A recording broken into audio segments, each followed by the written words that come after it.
बुलेटिनच्या सुरुवातीला बीडमधून एक महत्त्वाची आणि मोठी बातमी आहे। वाल्मिक कराडच्या एन्काउंटरची आपल्याला ऑफर देण्यात आलेली होती आणि त्या बदल्यामध्ये 5 ते 50 कोटी दिले जाणार होते, असा खळबळजनक दावा निलंबित पोलीस अधिकारी रणजित कासले यांनी केला। त्यांचा याबाबतचा व्हिडिओ सोशल मीडियावर व्हायरल झालाय।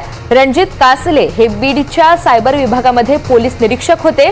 काही दिवसांपूर्वी त्यांना निलंबित करण्यात आलं। रणजित कासले यांनी निलंबनानंतर अनेक दावे सोशल मीडियाच्या मार्फत केलेले आहेत। रणजित कासले नेमके कोण आहेत माहिती पाहूयात। सायबर विभागात कार्यरत असताना ते निलंबित झाले। सायबर गुन्ह्याच्या तपासामध्ये आर्थिक तडजोड केल्याचा त्यांच्यावर आरोप आहे। या प्रकरणाची राज्यातील वरिष्ठ अधिकाऱ्यांकडून दखल घेण्यात आली।